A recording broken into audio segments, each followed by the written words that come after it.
এটকা পইচা যদি যাম যাবৰ পৰা বিল আছিল তাই লৈছে নহয় কাইলৈৰ পৰা অভিলাষ বৰাই বিল আছিল না পদত্যাগ কৰিব এটকা পইচা চাম দাম নোলোৱাকে ইয়াত চলি আছে আমাৰ থব পৰা কেপাচিটি আছে গৈ আহিম কিন্তু আপোনালোকে দিনৰ কথা নেপাতিব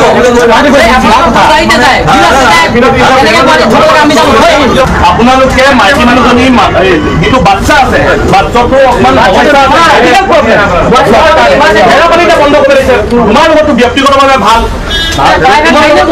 আজিলৈকে লাচি থানে ইয়াতে যাম যাবলৈ পইচা চান্দা বিচৰা নাই যিকোনো পইচা লৈছো বুলি আমাৰ বেগ আছে একো নহব লাচি থানা কোন সেই আনচাৰ কিয় বিচাৰ আমাৰ কনচাৰ্ণ নহয়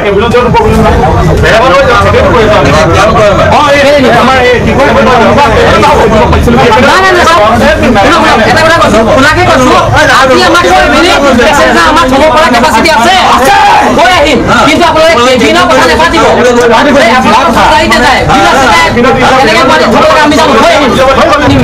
কিবা কিবি কৰি আছে তাত যে যিখিনি আছে মানুহ তাতো পেচা নাথাকিব পাৰে আপুনি সেইটো ব্যৱস্থা কৰক যোৱা প্ৰতিজন মানুহে একেলগে জীয়াই থাকে কোনো ধৰণৰ হিন্দু মুছলিম নাই গোলাঘাট জিলাত সেই সময়ছোৱাত এখেতসকলে যদি এগৰাকী মহিলাক এনেধৰণৰ ব্যৱহাৰ কৰে তেতিয়াহ'লে কেনেকৈ চলিব এতিয়া পলাই দিলে নহ'ব নহয় যাম দামৰ স্বত্বাধিকাৰী পুতেকজনে অভিলাষ দা ব্যক্তিগত জীৱনত তেখেত মোৰ বন্ধু হ'ব পাৰে কিন্তু যেতিয়া সাংগঠনিক কথা আহিব যেতিয়া ৰাইজৰ স্বাৰ্থৰ কথা আহিব তেতিয়া কোনো ধৰণৰ বন্ধু বিল লাচি থানাৰ যদি কোনোবাই সন্মানটো লাঘৱ কৰিব বিচাৰে সেই সময়ত কোনো ধৰণৰ বন্ধুত্ব একো নাখাটিব এটকা পইচা যদি লৈছো বুলি যাম দামৰ পৰা দেখাই দিব পাৰে নহয় অপেনলি কৈছো ইমানখিনি ৰাইজ আছে কাকোৱে চিনি নাপায় বিল লাচি থানাৰ ল'ৰাখিনি বাদ দিয়ে দোকানী 4জনমান আছে প্ৰশাসনৰ ব্যৱস্থা এটা আছে তেখেতসকলক সন্মান জনাই এটা কথা কৈছো এটকা পইচা যদি যাম দামৰ পৰা বিল লাচি থানা লৈছে নহয় কাইলৈৰ পৰা অভিলাষ বৰাই বিল লাচি থানা পদত্যাগ কৰিব এটকা পইচা চাম দাম নোলোৱাকে ইয়াত চলি আছে দেই এখেতসকলে যদি অসমীয়া খিলঞ্জীয়া থলুৱা ছোৱালী এগৰাকীক যদি সন্মান কৰিব নোৱাৰে যাৰ ল'ৰা ছোৱালী মানসিকভাৱে বিকাৰগ্ৰস্ত মেৰাপানীৰ পৰা অনাৰ পিছত যদি তেখেতসকলে গোলাঘাটৰ তহঁতি নামি যায়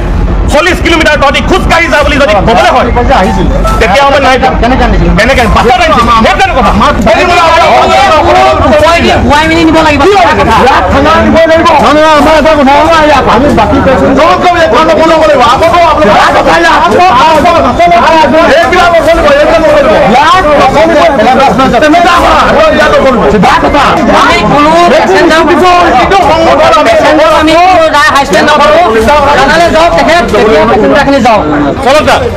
বিল আছে তাত বেগে কৈছে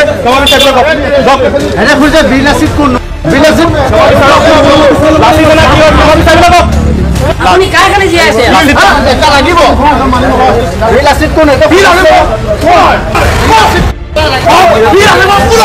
আমাক বিল লাচিত নাম মেৰাপানী আঞ্চলিক সমিতিক এটা অভিযোগ দিছিলে জাম নামৰ বাছখনৰ যিজন স্বত্বাধিকাৰী তেখেতে গোলাঘাট জিলাত মেৰাপানীৰ পৰা আহি থকা অৱস্থাত গোলাঘাট জিলাত ৰখাই এগৰাকী মহিলাক গাখীৰ খাই থকা বাচ্চাটোক তেখেতসকলে নমাই দিছিলে নমাই দিয়া কাৰণটো হৈ গ'ল যে তেখেতসকলে ৰেড বাছত যিটো এপ আছে এটা এপত তেখেতসকলে এপটোত তেখেতসকলৰ টিকেট কনফাৰ্ম কৰিছিলে কনফাৰ্ম কৰাৰ পিছত সেই টিকেটটোৱে তেখেতসকলে ইয়াত ব্লেকত বিকিছিলে বুলি আমাক এটা অভিযোগ উত্থাপন কৰিছে ৰাইজে সেই উত্থাপন কৰাৰ স্বত্বত আমি যেতিয়া আহিলোঁ যেতিয়া আমি গম পালোঁ তেখেতসকলে ক'লে যে এই টিকেটটো ইয়াত কনফাৰ্ম হোৱা নাই কিন্তু যেতিয়া আমি টিকেটৰ মেছেজটো চালোঁ বাইদেউগৰাকীৰ কথাখিনি সঁচা বুলি আমি প্ৰমাণিত পালোঁ আৰু দ্বিতীয় কথাটো হৈ গ'ল যে তেখেতসকলে 2 নম্বৰী কৰি এতিয়া ৰাইজে কোৱাকৈ কৈছে যে যেতিয়াই জাম বাছখনৰ টিকেট চেল নহয় তেখেতসকলে কণীৰ দাম বঢ়াই দিয়ে বুলি ক'বলৈ আৰম্ভ কৰিছে আৰু দ্বিতীয় কথাটো হ'ল যে তেখেতসকলে যিখিনি কাম কৰিছে তাক লৈ ৰাইজৰ যথেষ্টখিনি অভিযোগ আছে এই অভিযোগখিনি ভিত্তিত আমি ইয়াত আহি উপস্থিত হ'লোঁ উপস্থিত হোৱাৰ লগে লগে আমি গম পালোঁ তেখেতসকলে বিল লাচিত থানাৰ ওপৰতো অভিযোগ উত্থাপন কৰিছে যে হু আৰ ইউ আমাৰ বিল লাচিত থানাৰ মুখ্য সাংগঠনিক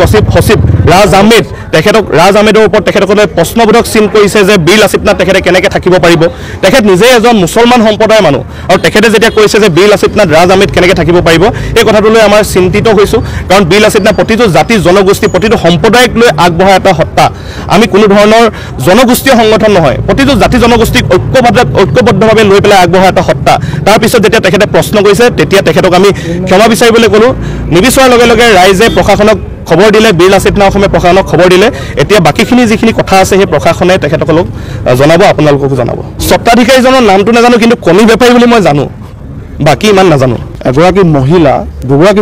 দুগৰাকী মহিলা এটা বাচ্চা সৰু বাচ্চা প্ৰায় 6-7 বছৰমান হ'ব চাগে 6-7 বছৰ নহয় 5 বছৰমান হ'ব তেখেতসকলক মেৰাপানীৰ পৰা আনিলে, মেৰাপানীৰ পৰা আনি গোলাঘাটত কৈছে যে টিকেট কনফাৰ্ম নাই।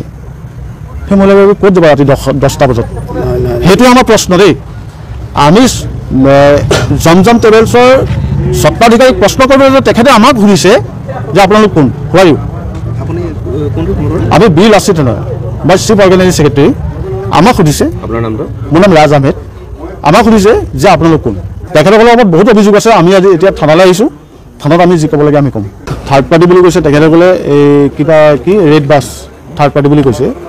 কিন্তু মেৰাপানীৰ পৰা কোনোবা পেচেণ্ট, দুগৰাকী মহিলা লগত এটা বাচ্চা লৈ আহিছে, মেৰাপানীৰ পৰা লৈ আহিছে। লৈ আহি মেলি গোলাঘাট টাউনত তেওঁলোকে ৰাতি 10:30 বজা 11 বজাত যদি কয় যে টিকেট কনফাৰ্ম নাই আপোনালোকৰ, সেইটো আপোনালোকে কওক, মোক গোলাঘাটবাসী ৰাইজে কওক যে কেনেকুৱা ধৰণৰ কথা এইটো। কাৰণ মেৰাপানীৰ পৰা গোলাঘাটলৈকে প্ৰায় 28-30 কিলোমিটাৰ দূৰত্ব আছে। তেখেতসকলে কি কৰিব, ক'ত যাব? তেখেতসকলে ৰিক্স ল'ব নেকি? জমজম বাছে ৰিক্স ল'ব নেকি সেই মহিলা দুগৰাকী আৰু বাচ্চাটো? তেখেতসকলেতো ট্ৰিটমেণ্টৰ কাৰণে গৈ আছোঁ বুলি কৈছে, আমাক জনাইছে তেখেতসকলে। তেখেতসকলে ৰিক্স ল'ব নেকি? মোৰ প্ৰশ্ন সেইটো।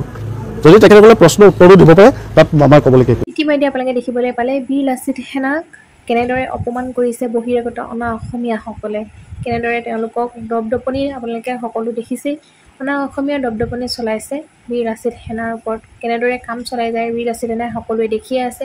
আমাৰ অসমত কেনেদৰে বীৰ লাচিত সেনাৰ সকলোৰে কাৰণে মাত মাতি আছে, সকলোৱে দেখি আছে। কিন্তু অনা অসমীয়া বহিৰাগতকেইটাই নেদেখে যে বীৰ লাচিত সেনাৰ কাম কি, তেওঁলোকে কিমান যুক্তিসংগতভাৱে সকলোৰে পক্ষে তেওঁলোকে কাম কৰি যায়। আজি আপোনালোকে এই ঘটনাটো দেখিলেই আপোনালোকে সকলোখিনি কথা ঘটনাটো এই তেওঁলোকৰ ভিডিঅ'টোৰ যোগে গম পালে। যদিহে ভাল পালে লাইক এটা কৰি দিব, কমেণ্ট কৰিবলৈ নাপাহৰিব। ভিডিঅ'টো সম্পূৰ্ণ চোৱাৰ বাবে সকলোলৈ বহুত বহুত বেছি ধন্যবাদ থাকিব।